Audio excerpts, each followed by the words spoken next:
اعوذ باللہ من الشیطان الرجیم بسم اللہ الرحمن الرحیم۔ شیطان کے قدموں کی پیروی نہ کرو۔ بنی اسرائیل میں ایک عبادت گزار شخص تھا جو اپنے زمانے میں سب سے زیادہ نیکوکار تصور ہوتا تھا۔ وہاں 3 بھائی تھے جن کی ایک ہی نوجوان بہن تھی۔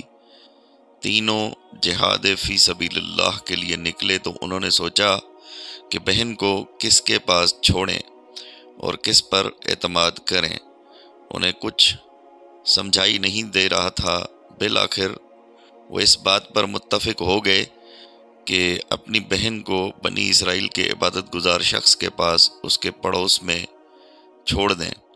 وہ اس کے پاس آئے اور اپنا مدعا بیان کیا، لیکن اس نے انکار کر دیا اور اللہ کی پناہ مانگی۔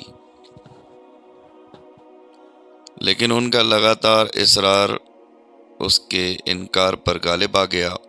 اس عابد نے کہا، اپنی بہن کو میرے عبادت خانے کے پڑوس کے ایک گھر میں رہائش پذیر کرو۔ چنانچہ انہوں نے ایسا ہی کیا اور چلے گئے۔ وہ وہاں ایک مدت تک رہی۔ عابد عبادت خانے سے کھانا لے کر نیچے اترتا، پھر اسے آواز دیتا تو وہ گھر سے نکلتی اور رکھا ہوا کھانا اٹھا کر واپس چلی جاتی۔ شیطان اس عابد کے ساتھ لگ گیا۔ وہ اسے خیر و بھلائی کی ترغیب و تشویق دلاتا رہا اور اس کے ذہن میں یہ بات ڈالتا کہ لڑکی کا دن کے وقت گھر سے نکلنا بہت خطرے کی بات ہے۔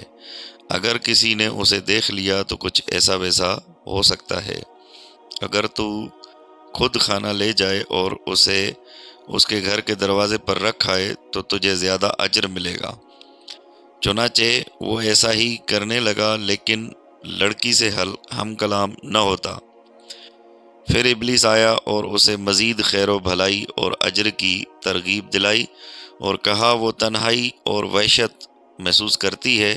اگر تو اس سے بات چیت کرے تو اس کی بوریت ختم ہو جائے گی۔ چنانچہ وہ عبادت خانے کے اوپر سے جھانکتا اور اس سے محو گفتگو ہو جاتا۔ ایک وقت تک اسی طرح سلسلہ چلتا رہا۔ پھر ابلیس اس کے پاس آیا اور کہا، اگر تو عبادت خانے سے اتر کر دروازے پر بیٹھے اور وہ بھی اپنے گھر کی دہلیز پر بیٹھ جائے اور اس سے باتیں کیا کرو تو لڑکی کی وحشت ختم ہو جائے گی۔ چنانچہ اس انداز سے ان کی گفتگو ہونے لگی۔ ایک زمانہ بیت گیا، پھر ابلیس آیا اور لڑکی کے متعلق خیر و بھلائی کی ترغیب دلاتے ہوئے اس سے کہنے لگا، اگر تو عبادت خانے سے باہر نکلے اور لڑکی کے قریب بیٹھ کر اس سے بات چیت کرے تو اس کے لیے زیادہ بہتر ہوگا۔ شیطان اسے آمادہ کرتا رہا یہاں تک کہ وہ ایسا کرنے لگا۔ کچھ مدت کے بعد شیطان پھر آیا اور یہ کہتے ہوئے نیکی کی ترغیب دلائی کہ اگر تو اس کے قریب جا کر اس کے گھر کے دروازے کے پاس بیٹھ کر بات چیت کرے جبکہ لڑکی گھر سے باہر نہ نکلے، تو اس نے ایسا ہی کیا۔ وہ عبادت خانے سے اترتا اور اس کے گھر کے دروازے کے پاس کھڑا ہو کر باتیں کرتا۔ اس طرح یہ سلسلہ چلتا رہا۔ پھر ابلیس اس کے پاس آیا اور کہنے لگا، اگر تو اس کے گھر چلا جائے اور وہاں اس کے ساتھ بات کر لیا کرے تو باہر کوئی اس کا چہرہ نہ دیکھ سکے گا، تو یہ تیرے لیے زیادہ مناسب ہے۔ سو وہ سارا دن اس کے ساتھ گپ شپ لگاتا اور شام ہوتے ہی عبادت خانے واپس چلا جاتا۔ رفتہ رفتہ یوں ہوا کہ ابلیس نے لڑکی کو اس کی نظر میں آراستہ و مزین کرنا شروع کر دیا، حتیٰ کہ عابد نے اس کی ران پر ہاتھ مارا اور بوسہ لیا۔ بات آگے بڑھی اور وہ اس کے حسن کے سحر میں گرفتار ہو گیا۔ پھر وہ لڑکی حاملہ ہوئی اور بچہ پیدا ہو گیا۔ ابلیس آیا اور اسے کہا، اگر لڑکی کے بھائی آ گئے اور بچہ دیکھ لیا تو تیرا کیا بنے گا؟ لڑکی رسوا ہوگی یا وہ تجھے رسوا کریں گے؟ بچے کو ذبح کر کے دفن کر دے۔ لڑکی بھی عزت کی خاطر خاموش رہے گی اور راز فاش نہیں ہوگا۔ چنانچہ اس نے بچے کو قتل کر دیا۔ ابلیس نے کہا، تو کیا سمجھتا ہے کہ لڑکی جو کچھ تو نے اس کے اور اس کے بچے کے ساتھ کیا اپنے بھائیوں سے چھپا لے گی؟ اسے بھی ذبح کر کے بیٹے کے ساتھ ہی دفن کر دے۔ وہ مسلسل وسوسے ڈالتا رہا، یہاں تک کہ عابد نے لڑکی کو بھی ذبح کر دیا اور اس کے بچے کے ساتھ گڑھا کھود کر اسے بھی دفن کر دیا۔ اس نے ان کے اوپر ایک بڑا پتھر رکھ دیا اور مٹی برابر کر کے عبادت خانے میں جا بیٹھا۔ ایک عرصہ گزرنے کے بعد اس لڑکی کے بھائی جنگ سے واپس آ گئے تو وہ عابد کے پاس آئے اور اپنی بہن کے متعلق پوچھا۔ اس نے بتلایا کہ وہ وفات پا چکی ہے۔ پھر اس نے رحمت کی دعا کی اور روتا رہا اور کہا، وہ ایک اچھی خاتون تھی، یہ تمہارے سامنے اس کی قبر ہے۔ بھائی قبر کے پاس آئے اور وہ روتے اور دعا کرتے رہے۔ کئی دن وہیں ٹھہرے رہے، پھر اپنے اپنے گھروں کو لوٹ گئے۔ جب رات چھا گئی، وہ نیند کی آغوش میں چلے گئے تو شیطان مسافر کے روپ میں ان کے پاس خواب میں آیا۔ بڑے بھائی سے شروع ہوا اور اس سے ان کی بہن کے متعلق پوچھا۔ اس نے عابد کی بات کہہ سنائی، لیکن شیطان نے اسے جھٹلایا اور کہا، عابد نے تمہاری بہن کے بابت سچ نہیں بولا، بلکہ اس نے تمہاری بہن کو حاملہ کیا، جس سے ایک بچہ پیدا ہو گیا۔ پھر اس نے اسے اور بچے کو تمہارے خوف سے ذبح کر دیا اور اسے گھر کے دروازے کے عقب میں گڑھا کھود کر دفن کر دیا۔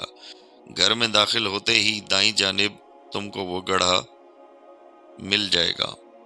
پھر شیطان درمیانی بھائی کے خواب میں آیا اور یہی بات کہی، پھر تیسرے اور چھوٹے سے بھی یہی کہا۔ جب صبح وہ بیدار ہوئے تو سبھی خواب سے متعلق متعجب تھے۔ ہر کوئی اپنا خواب دوسرے کو بتلا رہا تھا۔ بڑے نے کہا، یہ پراگندہ خواب ہے جس کی کوئی حقیقت نہیں، اس بارے میں سوچنا چھوڑ دو۔ چھوٹا بولا، بخدا میں اس جگہ جا کر ضرور دیکھوں گا۔ چنانچہ وہ سبھی اس گھر کی جانب چلے جہاں ان کی بہن رہتی تھی۔ انہوں نے دروازہ کھولا اور اس جگہ کو تلاش کیا جو شیطان نے خواب میں ذکر کی تھی۔